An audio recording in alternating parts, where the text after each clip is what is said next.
Khamenei మృతితోని Pakistan అట్టుడుకుతుంది. ఆందోళనల్లో దాదాపు 30 మంది మృతి చెందారు. ఇటు కరాచీలోని అమెరికా కాన్సులేట్ని ముట్టడి చేశారు. రాళ్ళు కర్రలతో బీభత్సం సృష్టించారు వందలాది మంది ఆందోళనకారులు. ఇటు పోలీసులకు అలాగే నిరసనకారులకు మధ్య ఘర్షణ జరిగింది. ఇటు కరాచీలో జరిగిన కాల్పుల్లో ఇప్పటిదాకా 12 మంది మృతి చెందారు. ఇటు ఘర్షణల్లో 4 పోలీసులకు సైతం గాయాలయ్యాయి. ఇస్లామాబాద్లో ప్రస్తుతానికి 144 సెక్షన్ని అమలు చేస్తున్నారు.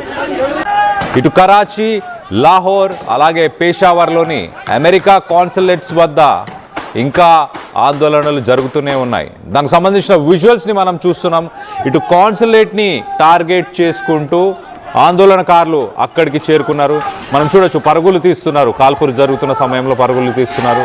సో మొత్తం మీద ప్రతి ఒక్కరి చేతిలో మనం చూస్తే కనుక ఇటు కర్రలు, రాళ్ళు, ఏదో ఒక రకమైన ఒక ఆయుధాన్ని పట్టుకొని వాళ్ళు కాన్సులేట్ని అటాక్ చేసే ప్రయత్నం చేశారు. గన్స్ కూడా వాడుతున్నారు. చూడండి, మన రైట్ సైడ్ బాక్స్లో మనం చూస్తున్న విజువల్లో చూడొచ్చు, ఒక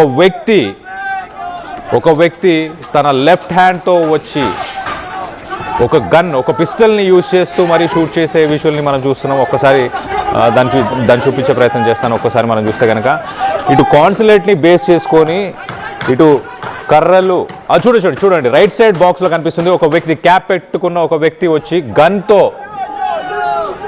షూట్ చేస్తున్నాడు. సో మొత్తం మీద ఇటు రాళ్ళు కర్రలతో అలాగే కొంత వెపన్స్ని కూడా తీసుకొని వెళ్ళి కాన్సులేట్ని అటాక్ చేస్తున్న విజువల్స్ని చూస్తున్నాం. కింద రైట్ సైడ్ బాక్స్ విజువల్లో మనం చూడొచ్చు చాలా క్లియర్. కాన్సులేట్కి సంబంధించిన ఎంట్రన్స్ దగ్గర కొంత బ్యారకేడ్స్, కొంత సిమెంట్ స్ట్రక్చర్స్ వీటన్నిటిని పెట్టుకొని లోపలికి రాకుండా అడ్డుకునే ప్రయత్నం చేస్తున్నారు. మొత్తానికైతే అక్కడ క్షతగాత్రులు, ఈ దాడుల్లో గాయపడిన వ్యక్తిని కూడా వాళ్ళు పక్కకు తీసుకెళ్లే ప్రయత్నం చేసే విజువల్స్ని మనం చూస్తున్నాం.